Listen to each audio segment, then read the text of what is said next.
This is the final in a series of 4 videos produced by Envisioning History, an educational nonprofit to train undergraduates in the use of the Envisioning History database in the Palantir platform. It focuses on storytelling and analysis, in other words, asking the right questions of the data. This video's approach could represent a student project or demonstrate how a professor might use the platform to support a classroom lecture. If you're new to the Palantir platform, don't worry. Just follow the story, not the techniques. We'll start our analysis by looking at the events leading up to Midway at the global level from the perspective of the Allied Combined Chiefs. The Combined Chiefs were the Western Allies' strategic decision-making group. The staff was composed of the U.S. Joint Chiefs and the British Chiefs of Staff Committee. It reported to Prime Minister Churchill and President Roosevelt until his death in 1945, when President Truman stepped in. The Combined Chiefs' membership was stable throughout the war. Admiral Cunningham replaced Admiral Pound upon his death in 1943, but otherwise the participants remained the same. Let's switch to the map and load all events occurring between December 1, 1941 and May 31, 1942.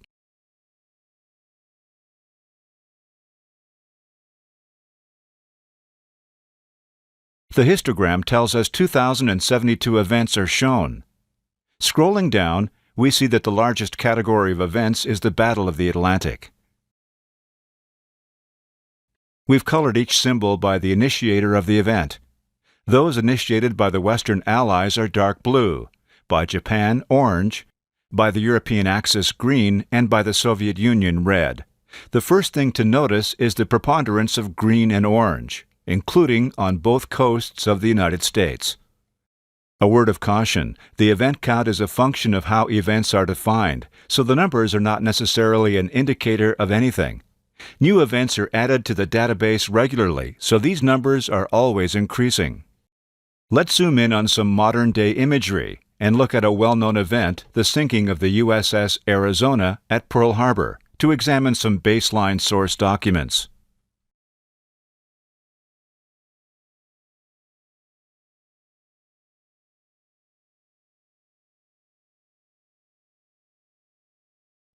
We find the orange symbol for the bombing atop the USS Arizona Memorial. Opening it, we see the description of the event, photographs, and a video of the bomb explosion that sank the battleship.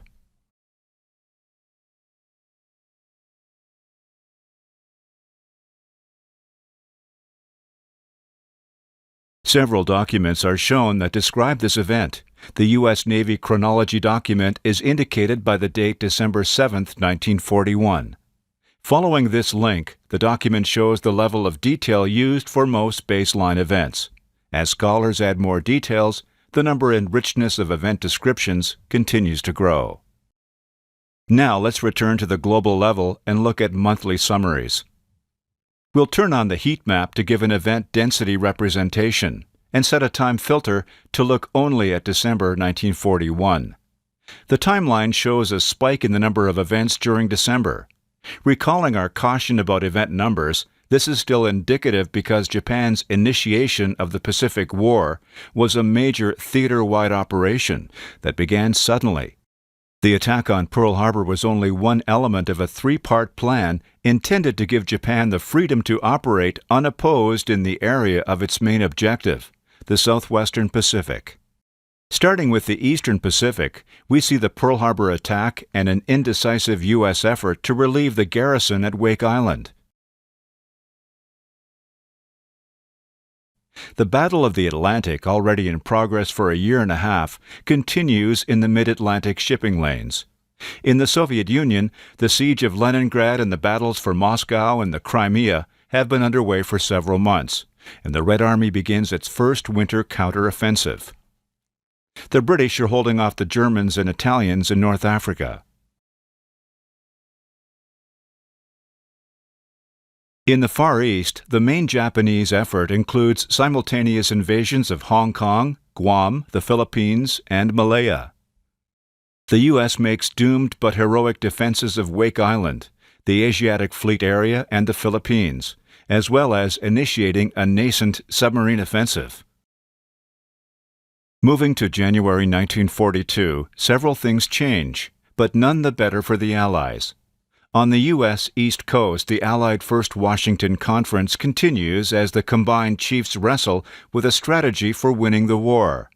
The Battle of the Atlantic moves dramatically from the mid-Atlantic to immediately off the U.S. East Coast. The Soviet winter counteroffensive continues, and the British harass the Axis across Egypt and Libya. The Japanese, meanwhile, have moved further south into the Java Sea, and by the end of the month have attacked Darwin, Australia. They press against Burma, the Philippines, and toward Singapore at the tip of the Malay Peninsula. They've taken Rabaul in the South Pacific and a few small villages on the northeast coast of New Guinea. They're blowing away any Allied forces in their path and getting ahead of their own aggressive schedule.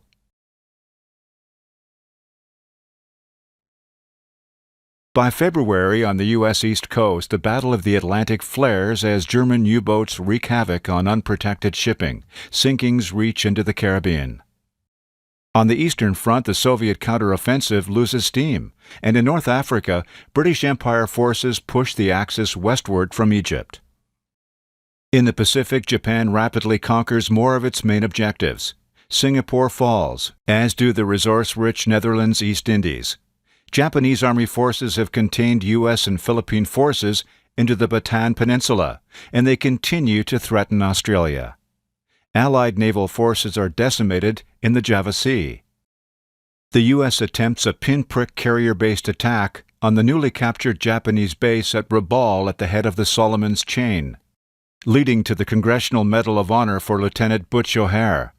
In the Central Pacific, the U.S. attacks the Gilberts and Marshall Islands in hit-and-run raids. In March, the situation worsens further for the Allies as Axis forces continue to advance. In Hawaii, we see the first signs of things to come at Midway. On the U.S. East Coast, German U-boats inflict more devastation. On the Eastern Front, the siege of Leningrad continues, but otherwise the front grows quiet as both sides are exhausted and mired in mud. The British conduct harassing raids in North Africa. Japan mops up in the East Indies, pushes deeper into the jungles of Burma, and has U.S. and Filipino forces compressed on the Bataan Peninsula. Surviving American, British, Dutch, and Australian naval forces retreat to southern Australia. Moving to April, German submarines dominate the U.S. East Coast. The Eastern Front shows an increase in activity, and North Africa experiences a temporary stalemate. Japan has exceeded its own expectations. The East Indies are secured. Bataan falls. Corregidor is besieged and their forces pressed westward in Burma. Having achieved their main goals, Japanese carrier forces venture into the Indian Ocean, inflicting severe casualties on British naval forces. Just when Japan begins to think it's invincible, however, the U.S. stages the surprise Doolittle raid on Tokyo and other Japanese cities. Although militarily insignificant, these attacks have a strong psychological effect on the Japanese leadership. May sees the beginnings of some changes, but only a few. U-boats move into the Gulf of Mexico and have a field day off New Orleans and further south. The first of several disastrous Arctic convoy battles occurs in the far north. The Germans prepare for a summer offensive on the Eastern Front, continuing attacks in the Ukraine. Mediterranean activity is centered on the British attempt to sustain the island of Malta off the Italian boot. Japanese ground forces slog through the jungles of northwestern Burma against still retreating British and Chinese forces. U.S. submarines become more of a threat directly off Japan, despite torpedo problems. In the Philippines, Corregidor is captured and the brutal Bataan Death March begins. Japan decides to capture the outpost of Port Moresby on southern Papua New Guinea and moves in that direction, but halts when it encounters U.S. carrier forces and fights the Battle of the Coral Sea. Coral Sea is a tactical defeat for the U.S., since the carrier Lexington is sunk and the Yorktown is damaged. The Japanese light carrier Shoho is scratched, and 2 of the carriers that participated in Pearl Harbor are damaged and lose many of their experienced air crews. U.S. forces used deception to convince the Japanese that U.S. carriers remain in the South Pacific, while they in fact speed north to Hawaii. Japanese carriers Suikaku and Shokaku returned to Japan for repairs. We can look at this series of campaigns and battles in a different way. Envisioning History's World War II project divides the years 1918 to 1950 into time periods that we can download from the shared files available to all users. We define World War II as beginning on July 7, 1937, with the Marco Polo Bridge incident in China, making China and Japan, at just over 8 years, continuous belligerents longer than any other countries in the war. For this study, we'll examine 3 periods that cover from the German invasion of the Soviet Union through November 1943. Expanding those by doing a visual search for linked events, we obtain the high-level strategies of the various participants over the course of the war. The Allied strategic conferences are also included, where strategies were debated and decided. We'll arrange them chronologically and separate the conferences from the actual strategies.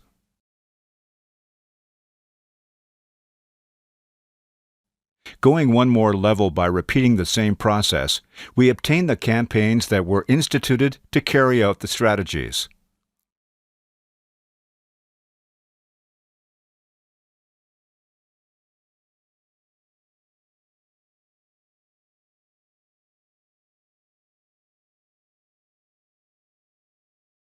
A 4th round brings us to the major battles that occurred in these campaigns, as well as a few that occurred unintentionally. We won't dwell on this way of looking at the details. History is a fluid progression of events woven together with people, places, and things. Creating boundaries like this forces an artificial construction, but we humans do this all the time to make sense of the world. This is no different than putting research notes on 3x5 cards and laying out the cards on a bulletin board or table in certain orders to give us a framework for understanding this fluid progression. Envisioning History's database allows us to use the computer's power to arrange our 3x5 cards in many different ways and to peer through the research notes directly to the sources. By the end of May, all sides have strategic concerns. Hitler, nearly a year into his Eastern Front campaign, has failed to achieve the collapse of the Soviet Union. The British hold on against Rommel in North Africa. The Allies have suffered one defeat after another. The combined chiefs have competing ideas about a strategy for winning the war, but implementing those strategies seems far removed without the necessary resources.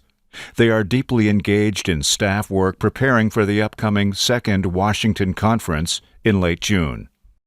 President Roosevelt committed to a European-first strategy before Pearl Harbor, but the British are justifiably concerned that the U.S. may divert its attention to the Pacific. Shipping losses to the Germans in the Atlantic are taking a tremendous toll, and without solving that problem, any Allied strategy is threatened. The U.S. pre-war strategic plan, War Plan Orange, for a presumed war against Japan, apparently lay in tatters. The Japanese have concerns as well. Some factions in Tokyo still believe the Japanese invincible and want to press beyond their initial objectives toward Australia through Port Moresby, but the Doolittle raid is a wake-up call. For our analysis, let's step back and review the Pacific situation from the perspective of Admiral Yamamoto Isoroku, Commander-in-Chief of the Japanese Combined Fleet and architect of the Pearl Harbor and Southern strategies. Since December 7th, Japan has extended the territory under their control immensely. We can measure the perimeter the Japanese now have to defend by using a polygon search. We see that by May 42, they must defend a perimeter of almost 30,000 kilometers or 18,000 miles. With this huge front, Japan has to consider the potential threats. The border between the Japanese and Chinese is heavily manned by the Imperial Japanese Army opposing weak Chinese forces. The perimeter's border with the Soviet Union is lightly guarded, but the existence of the Soviet Union is in doubt with Germany's continued offensive in European Russia. Without a declared war between Japan and the USSR, this front does not appear a threat. The British and Dutch have been thoroughly routed from the Pacific and severely weakened in the Indian Ocean. U.S. submarines are an irritant, but the only real concern Yamamoto sees are the remaining U.S. aircraft carriers that had just shown in the Doolittle raid and at Coral Sea that they had some fight left. So, in late April, Yamamoto put in motion a complex plan intended to draw the remaining U.S. carriers into what he hoped would be a decisive battle to give Japan free rein in the Pacific for another year, and allow Japan to dictate peace on its own terms. The target date was June 4th, Midway time. Admiral Nimitz' perspective as Commander-in-Chief of the Pacific Fleet was different. He had suffered many losses, and he knew he had to buy time before new resources began to arrive in mid-1943. But he also knew he had one additional advantage. Going back to the map and looking at all the events from December through May, we see 29 designated as preliminaries to the Battle of Midway, which took place from June 4th through the 6th, 1942. Viewing those in chronological order, the first event we see is that the U.S. started to read the main Japanese naval code, called JN-25, as early as March 1942. Reading these messages was not exact. Cryptanalysts could initially dig out only small portions of messages, but decryption work compounded. The more they dug out, the more of the code they could break. By April, they had clear indications of the Japanese Port Moresby operation that resulted in the Battle of the Coral Sea. They could also tell another major operation was in planning, although at first they weren't sure where. In encrypted messages, the Japanese used the code letters AF for the intended target. The cryptanalysts at Pearl Harbor, called Station Hypo, were increasingly sure that AF was Midway, but their counterparts in Washington were not convinced. Sometime in May, leaders at Station Hypo conceived a plan to settle the dispute. They instructed the garrison at Midway to send a false clear-text message saying their freshwater-producing equipment was broken and the island was running short of drinking water. Midway sent the message as requested, and a few days later, Station Hypo decrypted a Japanese message saying that AF's water purification equipment was out of service and instructing the invasion force to bring extra water.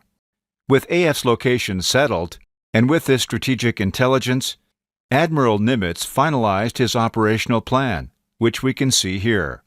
The first priority was to get the carriers back north, get Yorktown repaired, and then to set an ambush for the Japanese. The Japanese sought their own strategic intelligence, but their plans were foiled in part due to the message decrypts. A Japanese submarine was sent to hide in an atoll close to Hawaii called French Frigate Shoals, and from there launch reconnaissance float planes towards Pearl Harbor to spot the U.S. carriers. But the U.S. had already posted warships there. On May 29th, the submarine aborted its mission, hence Admiral Yamamoto did not know where the U.S. carriers were. Looking at the U.S. and Japanese carriers at the start of the war, we see each side roughly on par in overall numbers. Both have 7 large fleet carriers. Japan additionally has 4 light carriers. The U.S. has an escort carrier and the old original carrier, the Langley, since converted to a seaplane tender.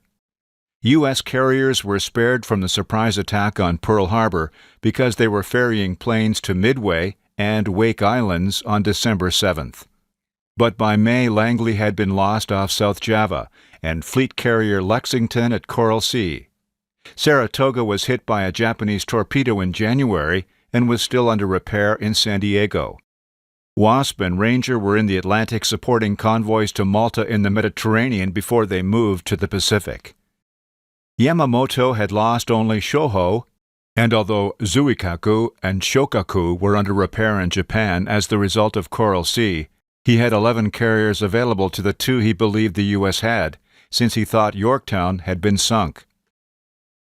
Yamamoto liked those odds. He knew he had more carriers under construction, and in May 1942 he saw no reason why he wouldn't be forthcoming. He also knew the U.S. productive capacity would eventually be overwhelming. So it was in Japan's best interest to destroy the remaining carriers before new ones came into play.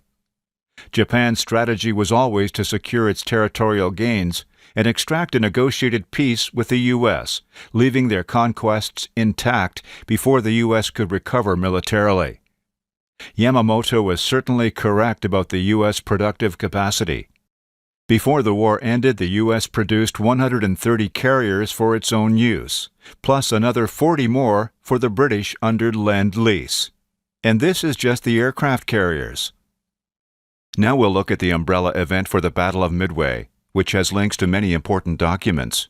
One of particular interest is Admiral Nimitz's secret war diary, called the SINCPAC Grey Book. This running diary by the staff at SINCPAC is a primary source document of the highest order.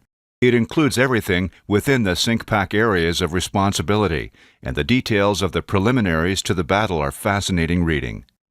This entry from May 26th gives an excellent summary of what Nimitz knew and what he hoped to achieve. Now let's look at who participated in the Battle of Midway by building the orders of battle for both sides. We'll perform a visual search on the umbrella event for the battle.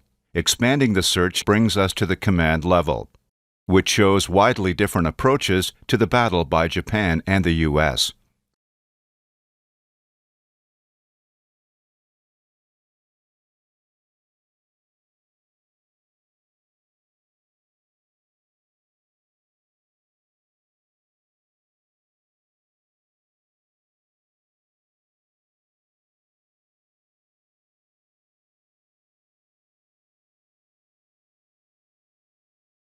The main U.S. units were Task Force 16 with Enterprise and Hornet, and Task Force 17 with Yorktown.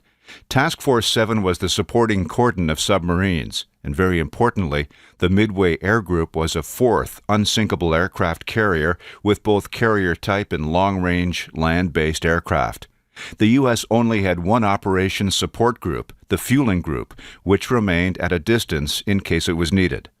The combined fleet, on the other hand, had the striking group, called the Kido Butai, with 4 carriers and a submarine group. Also included in the operation were the main body, a close support group, an occupation force bringing troops and supplies to capture the island, as well as an Aleutians force. The Japanese plan required a large Aleutians divisionary force to sail to the outer tip of Alaska and strike first on June 3rd to capture the 2 small islands of Attu and Kiska and set up bases there. The attack was intended to lure the U.S. carriers north from the South Pacific. After the Aleutians attack on the 3rd, the carrier striking force was to put Midway out of action on the 4th, and the occupation group was to capture the island with overwhelming force, while the main body awaited the U.S. forces and a decisive battle. Let's go back a few steps and re-expand these fleets to get an idea of each side's advantages and disadvantages going into June 4th. So Japan had, or thought it had, the certainty of surprise, since it believed its codes could not be broken. A large combat-experienced fleet with excellent carrier operations skills. A sizable submarine cordon to warn the fleet of any U.S. forces encountered. But Japan also had a complex plan with its forces widely distributed. The Midway striking group had only 4 carriers. It had no strategic intelligence because of the failure at French frigate Shoals, and it had been deceived into thinking U.S. carriers were in the South Pacific. It had a significant command and control issue. This collection of independent fleets had to maintain radio silence to achieve surprise. Admiral Yamamoto, the force commander, was on the super battleship Yamato in the trailing main body. Maintaining radio silence prevented him from exercising command until it was too late. The U.S., on the other hand, had a simple operational plan and good strategic intelligence, both significant advantages. Nimitz's plan was based on the knowledge gained from communications intelligence. The plan gave operational commanders leeway to use their judgment. Some tactical intelligence. Midway-based forces didn't need to maintain radio silence, unlike all the Japanese and the other 3 U.S. carriers. Its air component included long-range patrol planes that were directed to search in the known direction of the Japanese approach. Nimitz stayed at Pearl Harbor, where he didn't need to maintain radio silence.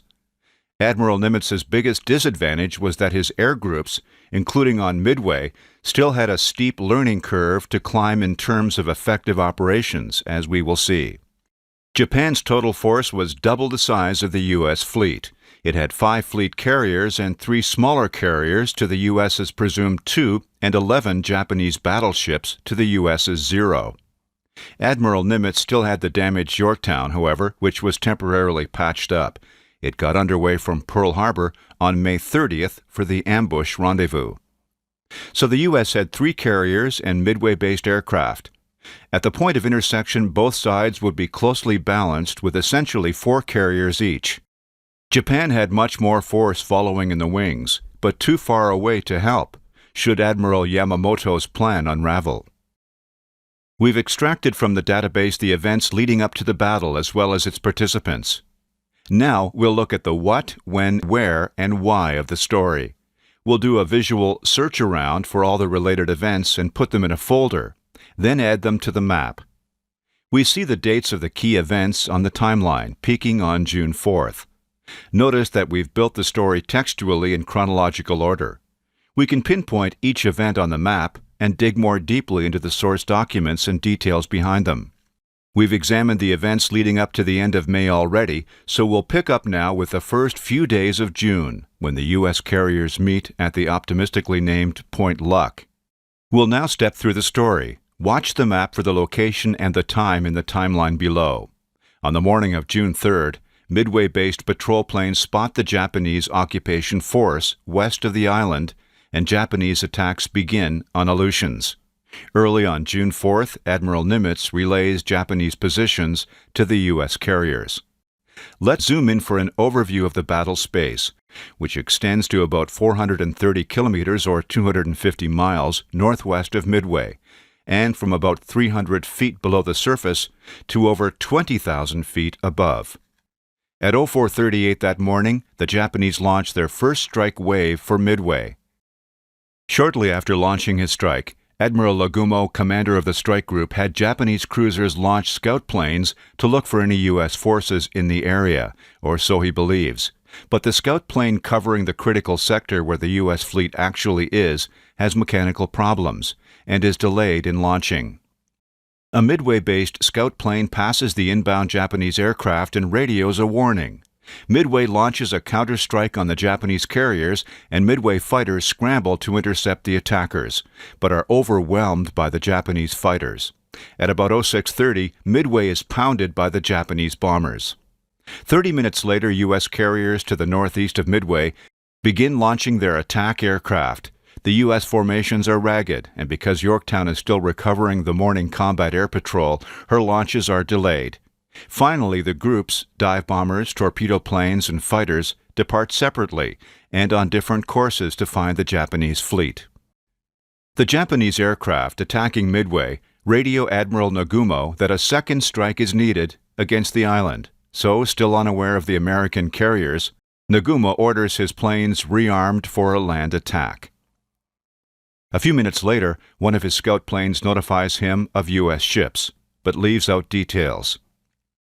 So, Nagumo orders a change of armament again, but just as he does, the first wave of Midway-based bombers, both Navy and Army planes, arrive to attack his carriers. About this same time, Nagumo receives word from his scout planes that U.S. carriers are present to the east. He must land, rearm, and refuel his planes returning from Midway first. Successive new waves of Midway-based aircraft achieve no hits, but throw the Japanese formation into confusion. These are followed by the incredibly brave but fruitless attacks of the carrier-based torpedo planes. Flying low and slow on their approaches and lacking effective fighter cover, they are wiped out. But they create more disruptions on the Japanese carriers attempting to recover, rearm, and refuel their planes.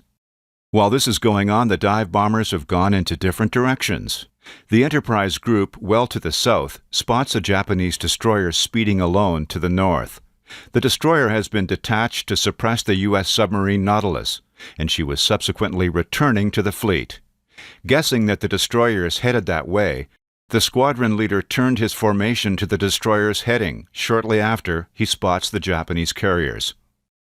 Yorktown's bomb group, having departed later, arrives over the Kido Butai at the same time, and from the opposite direction. On board, the Japanese carrier's deck crews are busy with aircraft. Fuel, bombs, and torpedoes are scattered over the flight and hangar decks. The next few minutes are one of those rare times when events converge dramatically. The Navy Dauntless dive bombers peeled off from out of the sun and dove on 3 of the 4 carriers at once. The Japanese fighters, unaware of the dive bombers, could not mount an effective defense. About 10 expertly placed U.S. bombs hit 3 highly flammable and explosive Japanese carriers. In moments, they become raging infernos. The Japanese carrier Hairu was not spotted. However, she managed to launch an attack force to find the U.S. carriers, and this small group found a target, the hastily repaired Yorktown. At the cost of many of the Japanese air crews, they inflicted damage, but did not sink her. Enterprise and Hornet were able to recover the surviving planes and launch a second strike, which did the same thing to Hairu that they had done to the other 3 carriers. By late in the afternoon, it was over.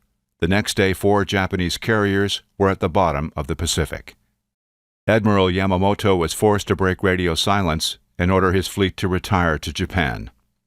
Yorktown survived another day, but a Japanese submarine got close and put the finishing blow into her, and the destroyer alongside assisted in damage control efforts. The battle lasted an additional day, when on June 6 the U.S. carriers chasing the retiring Japanese fleet were able to sink the heavy cruiser Mikuma. Historians and naval experts still debate many issues about the Battle of Midway, but we've covered the fundamental facts. Clearly, Admiral Yamamoto did not achieve his immediate goals. This put the brakes on offensive operations, and Japan was forced to reevaluate its plans. Admiral Nimitz succeeded in retaining Midway, and he did exactly what he needed: buy time until U.S. shipyards and factories could turn out more carriers and planes. We'll end the analysis by adding to our map the events that occurred through January 1943, when the combined chiefs met at the Casablanca Conference. Returning to our heat map, and with the same cautions about the numbers of events, we'll look at June 1942 through January 1943. We see several new areas have heated up.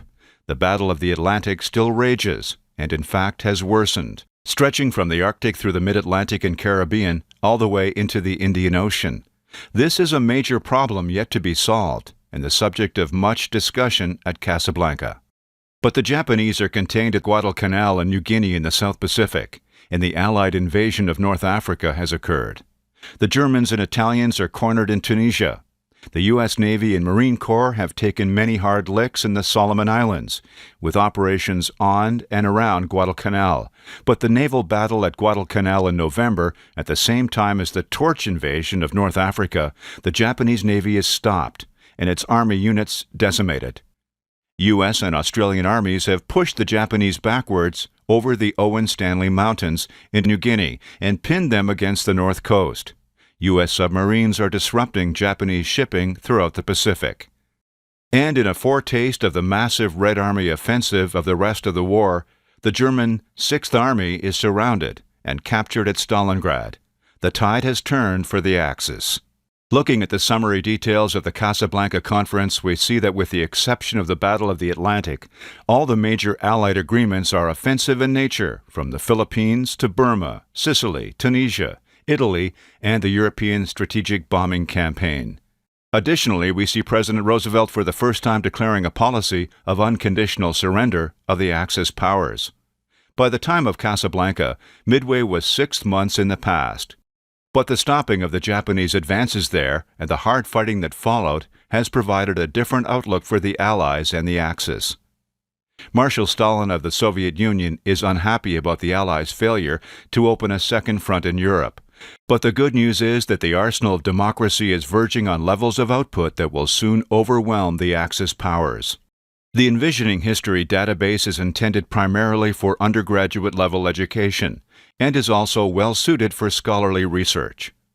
Everything in this video comes from the Envisioning History database.